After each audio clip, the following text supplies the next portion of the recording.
Okay, so this discussion is going to look at principles of test selection and administration. So for the first part of this class, we're just going to be looking at different sort of tests of physical qualities for athletes. I will go over the tests in the book in addition to introducing you to some other tests that are utilized. And we'll also look at some of the applications. So obviously we want you to know kind of the basic textbook tests and what they say they're used for, but we'll kind of look a little bit of a deeper dive into if certain tests are really all that applicable for certain groups of athletes. Okay, so the first thing is we want to look at is why do we test? Well, in general, testing allows coaches and athletes to be able to assess their talent and their physical abilities. So there's various physical abilities that athletes in all sports require. Do they all require the same amount of certain qualities? No. Okay, a football offensive lineman and a basketball player don't have to have the same level of upper body strength, but they should still both have a good amount of upper body strength. Okay. Obviously, the flexibility and range of motion of a gymnast needs to be that much more of an offensive lineman in football. So we have to determine what for your athletes they particularly need. And you even have to look at within groups of athletes. Some athletes may have some, movement issues that need to specifically be addressed, even within a group of athletes. So we want to assess talent. We need to identify physical abilities that are in need of improvement. We want to be able to set goals, and we want to be able to evaluate the progress that athletes have. So these are all reasons why we would want to assess athletes through testing. And again, as I said, we'll talk about some tests, and we'll kind of get through which ones are good, which ones are bad, what really tests for the qualities related to the sports that we encounter. Now, one of the things with this talk, there's some terms in the book. I'm not going to define these terms in this discussion, so I'm going to have you look these up. So just get your definitions down. So this is kind of homework that you won't necessarily hand in, but we'll kind of work with these terms and the application of them. We'll also be doing this with some other definitions later on. So all these terms that are listed here, go into your textbook, write the definitions down. For the most part, these definitions are pretty simple. We'll certainly still try to go over them. I have some class discussion activity that we'll address with these later on. So when evaluating test quality, there's two big things that you have to look at, and there's subtypes of each one of these. You have both validity and you have reliability.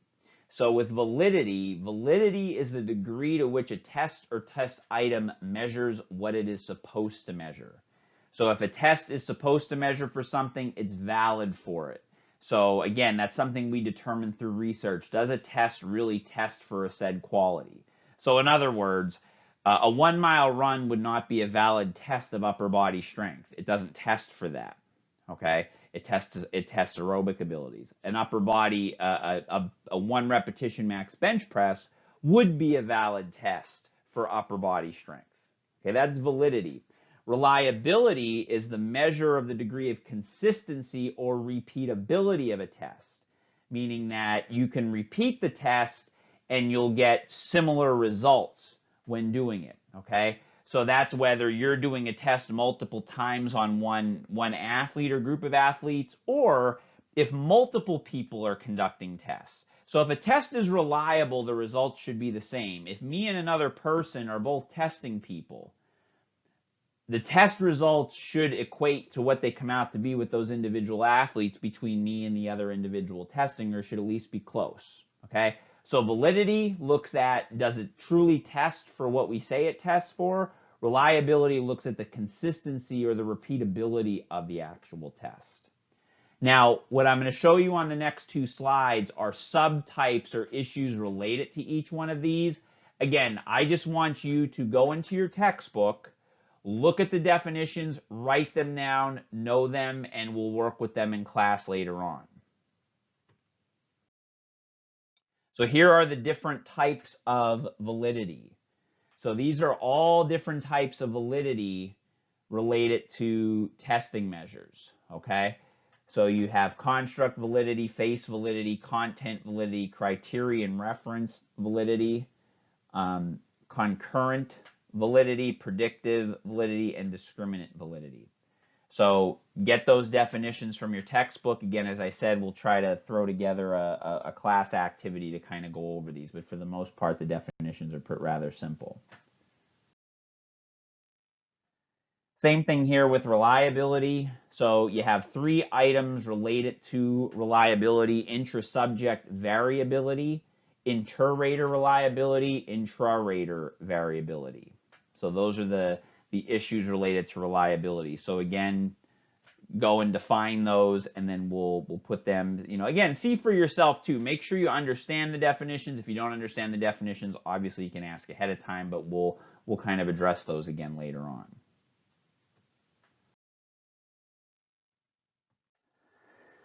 So with test selection, there's some things that you have to consider. Okay, so first of all, for a test to be valid, it has to emulate the energy requirements and movements of the sports for the ability they're being tested for. So in talking about that, there's 4 things we have to address. One is the metabolic energy system specificity. So when we're looking at that, we have to look at the 3 energy systems. So we have our 3 energy systems. We have the ATP-PC or the phosphagen, the anaerobic glycolytic or the lactic acid system, and the oxidative system or the aerobic system. So the first 2 are anaerobic. Both the phosphagen and the glycolytic are anaerobic, and then you have the aerobic or the oxidative system. Okay. One, you have to make sure that you're concerned about the energy system you have to be concerned with. I would say a second to that, which I think some of the testing that we apply for a lot of these athletes, is that we have to look at how that energy system is getting expressed. In other words, should an offensive lineman have a degree of aerobic capacity? Absolutely. Okay. I think pretty much there's very few athletes that don't benefit from some type of aerobic ability. However, does that aerobic ability need to be expressed in a 1-mile or 2-mile run? No. So that's what we look at. Okay, the distance running testing for most of your field sport athletes is really an inappropriate way to look at this. So we'll get more into that later, but just understand, number one, you have those 3 energy systems. Again, they work from the ATP-PC, which is your short-term high-intensity system. You have your anaerobic glycolytic, which is kind of your medium-intensity system, and then your oxidative, which is your long-duration oxidative system. Look at biomechanical movement patterns. What type of movements do the athletes do in sports? Okay, that doesn't mean that every single thing you do has to exactly match what we do. We don't have to start adding weights to sport-specific movements per se, but look at the range of motion that they work through. Okay, look at the postures they're in, look at the positions they're in. Be thinking about how you would strengthen and or test for that. Experience and training status of the individual. So one of the things I've talked about in the past is when I would do testing, for instance, with when I was working with field hockey, I did not have the freshmen come in and do the same testing that the upperclassmen did. The reason for that is, even though they were given the program over the summer, I wasn't sure how they were taught to do things.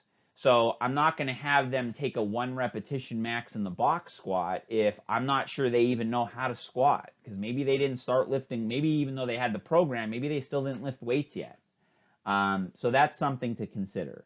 So if they can't do the test, then because they don't have the experience or they have bad form, you can't do it. So they had a whole separate line of testing for that particular group, and then age and gender. And that kind of ties in also with experience. Obviously, look at the age of the athlete. Typically, the younger the athlete, the less training, the decrease in training status that they have. So you have to consider that, because physiologically, some young athletes, they may not be able to do certain types of testing, or it might not be, the results you get from it might not be indicative of what they could do on the sport. For instance, pre-adolescent athletes, their cardiorespiratory systems aren't really developed as well. So you may be thinking you're doing an aerobic test with them, and it turns out it's actually heavily anaerobic because their bodies aren't ready for it. Now, depending again on their training experience, I shared in class, my daughter's turning 11. She's already starting to strength train. So, as she gets, reach a certain age and she gets certain experience, she's going to be able to test her strength on big lifts because chances are her form and technique is going to be pretty good because she's going to have some experience. So certainly that plays a role in as far as how you're applying your test selection. Another thing you have to be concerned about is environmental factors, particularly the risks of imposed on individuals' health with both high temperature and high humidity. So we know that high temperature and high humidity together can impair performance. So that could actually lower the validity of aerobic endurance tests and can just impact performance in general.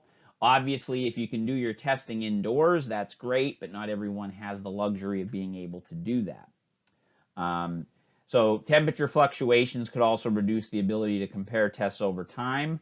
Another thing with environment, so certainly high temperature and high humidity could be a problem. Extreme cold could also impact that as well. But typically when you talk about like a lot of the big health issues, obviously heat illness always tends to stand out. Altitude can also impair performance, so that's something to be mindful of. Now, obviously, if you're doing testing at like a high school or something like that, chances are those individuals, wherever they're at, they've lived there their entire life. Their body has adapted to it. Dealing with college and pro sports, that could be a different story. So you have to take the environmental factors into consideration. So particularly, I had mentioned the whole heat and humidity. When the temperature is above 80 degrees and the humidity is above 50%, the combination of both of those significantly impacts an individual's ability to perform, because it's going to the combination of the heat and humidity, you're going to have the decreased ability to regulate your body temperature, because as the humidity goes up, the ability of your sweat to evaporate decreases significantly. Okay, so that's an important point to keep in mind with that. So health and safety considerations when we're looking at testing. So we have to, again, be aware of the health history. Some individuals have a health status that may not permit them, particularly in the heat, to do maximal exertions. Okay, so for instance, athletes with exertional sickling should not come in to a summer training camp and do a lot of maximal exertions out in the heat because of the potential danger of that. And just be observant of signs and symptoms related to issues that can occur with the heat. We'll talk about those in a little bit. During the weeks before the test, hopefully the athletes have engaged in enough training. So one of the things is they have to make sure that the athletes have acclimatized to the heat for at least 1 week before testing. Now, hopefully they've acclimatized for much longer than that. Hopefully they've been training all summer. Their sweat rates have kind of caught up, because that's the whole point with acclimatization. So not only are they conditioning themselves, but their sweat rates are kind of matching what's going on with the temperature, and that therefore that will reduce the chances of them sustaining a heat illness. Okay. Also, another thing is with prolonged activities, make sure the individuals are hydrating appropriately. Okay. So up to an hour before any type of testing, make sure they hydrate well with just, again, plain water is fine. If they are going to use a carbohydrate solution, make sure it's only 5 to 10%. Most of your sports drinks are that, but still you just want to make sure, because obviously if the carbohydrate solution is more than that, if there's a higher concentration of sugars in the sports drink, it could cause some gastric upset, and it will also decrease how much the drink will actually hydrate them. Make sure that if they're exercising out in the heat, you get about 9 ounces of fluid every 20 minutes, and that after activity, for every 1 pound loss, they consume 24 ounces of fluid. So it's not unusual to see an athlete lose sometimes 3 to upwards to even 5 pounds after an extreme either practice session or test session out in the heat. That fluid needs to be replaced before they participate in activity again. Otherwise, you significantly run the risk of heat illness during that next session. So again, make sure they're hydrated well in the 24-hour period preceding that. Again, I went over what you should give them to drink during the exercise. And again, wearing light colored clothes, loose fitting material, make sure it's a, breathable material. It could wick the sweat. Again, the light coloring just helps to, kind of reflect the sunlight a little bit more. If you could use mesh material, that's even better. So what do you look for as far as health concerns with exercise testing in the heat? Well, basically look for symptoms of heat stroke or heat exhaustion. Um, Heat stroke is obviously your most severe condition. Heat exhaustion can lead to heat stroke and still needs to be addressed. So look for things like muscle cramping, nausea, dizziness, difficulty walking and standing, so coordination issues, passing out, reddened or ashen skin, garbled speech, anything like that can start to tell you that there's, possible risk of heat exhaustion or heat stroke. Also be aware of something called hyponatremia, which is water intoxication. So you typically tend to see that in a lot of your endurance athletes. They tend to drink a lot of water, and what happens is the blood sodium levels drop. So that's a condition where, you could end up having like swelling in the brain and things of that because of the alteration in the concentration of sodium. So look for things like extremely dilute urine, bloated skin, altered consciousness, loss of consciousness, and in connection with that, no real big increase in body temperature. Okay? So that's one way you can differentiate between hyponatremia and possibly heat exhaustion or heat stroke, because obviously, particularly with heat stroke, you're going to start to see neurological symptoms. So you'll see the neurological symptoms here, but you're not going to see that 104-degree temperature or higher with hyponatremia typically. So you'll start to see the neurological symptoms in addition to a couple other things that you wouldn't see.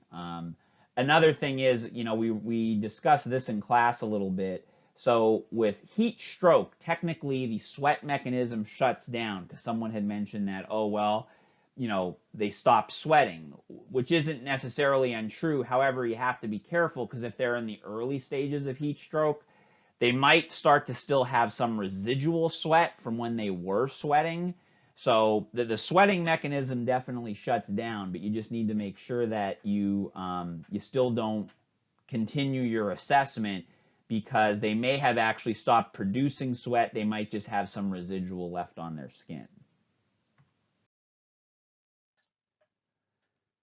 So just some other things in regards to test administration, selection, and training of testers. So you want to provide testers with practice and training, particularly if it's not other strength and conditioning professionals helping you. I tended to have a lot of assistant coaches help me with testing, so I would just take them through and communicate the tests, make sure they knew what they had to look for in the athletes. And for the most part, that usually worked fine.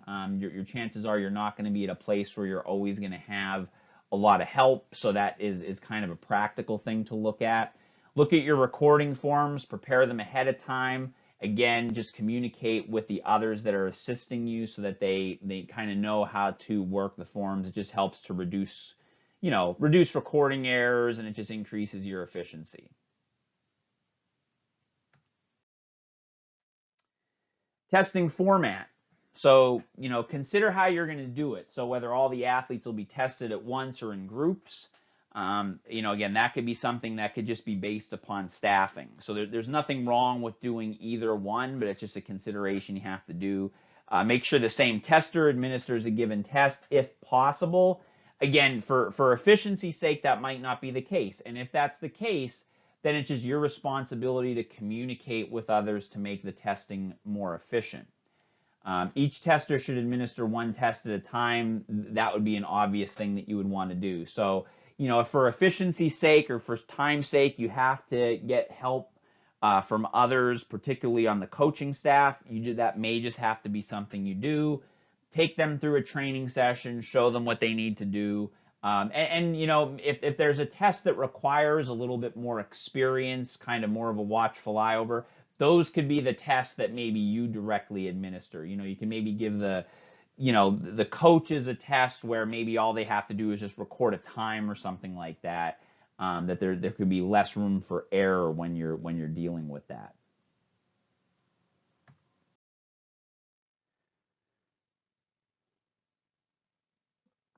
So also with test administration, you have to look at your testing batteries and multiple testing trials. So ideally, if you're doing more than one test, so chances are if you're conducting testing for a team, you're going to do more than one type of test. You're going to test multiple abilities. Ideally, if you could do the testing over more than one day, if you could do 2 days of testing, that's much better. If by chance you can't, then it's really important that you organize everything with appropriate rest periods and you do the tests in an appropriate order. So the sequencing of tests and the rest between both, trials of a test and in between testing batteries is going to become very important. So first of all, if you're just looking at the rest periods, okay? So in between attempts that are not close to an athlete's maximum, so maybe there's some trials or some warm-up trials, allow at least 2 minutes of rest between submaximal attempts, okay? At least 2 minutes. In between attempts that are close to or at maximum, you need at least 3 minutes. Okay, and again, I'm saying at least 3 minutes. You might want to give a little bit more, but at least 3 minutes.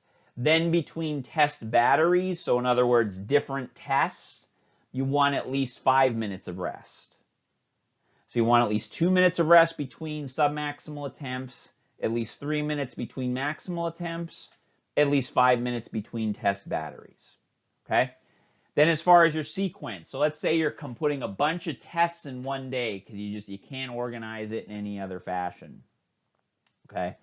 Well, what you would do is you would start out with your non-fatiguing tests. So that would be the things like your anthropometric measurements, like your body fat, weight, height, things of that nature. You can do those. You can do those first.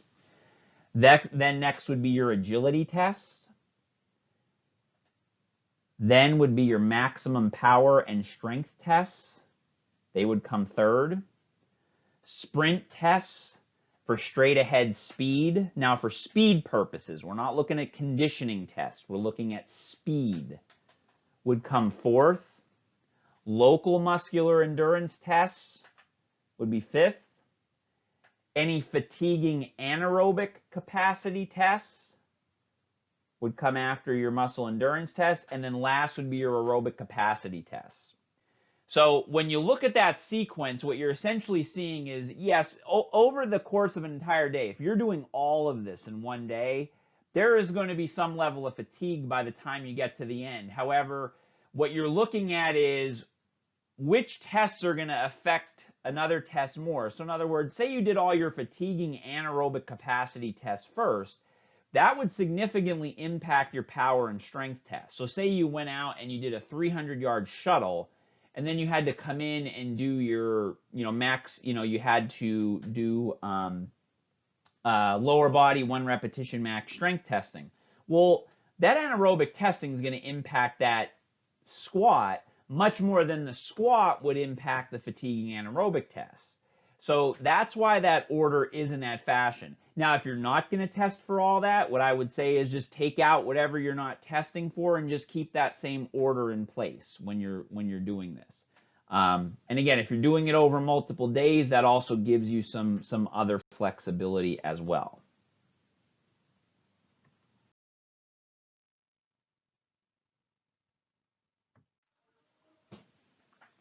So preparing the athletes for testing. So how do we prepare athletes for testing? Again, real simple things here.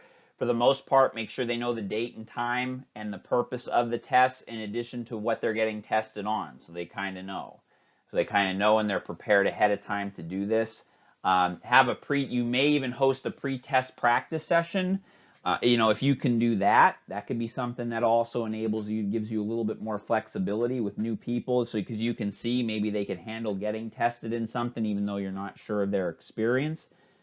Provide clear and simple instructions. Demonstrate proper test performance. That's why if you're going to be involved in strength and conditioning, you have to make sure that you could demonstrate things for athletes. Organize a pre-test warm-up. We're going to be spending some time on warm-up, and we can talk about what are some things you would want to pick in a warm-up prior to testing. Tell athletes their scores after each trial so they kind of know where they're at, and just administer a supervised cool-down period just to enhance recovery afterwards. Another thing of note, this kind of goes back to the date and time and being concerned about the impact of the environment. So think about the time of day that would be best, particularly if you're in if you're in an area that typically tends to have very hot, humid weather in that time of year. Think about the times of the day that would be best for testing. The best times of day for testing would be early in the morning and then going back into maybe the late afternoon, early evening. You'd really want to try avoiding that testing during the middle part of the day. And then these are your learning outcomes that you could utilize for review.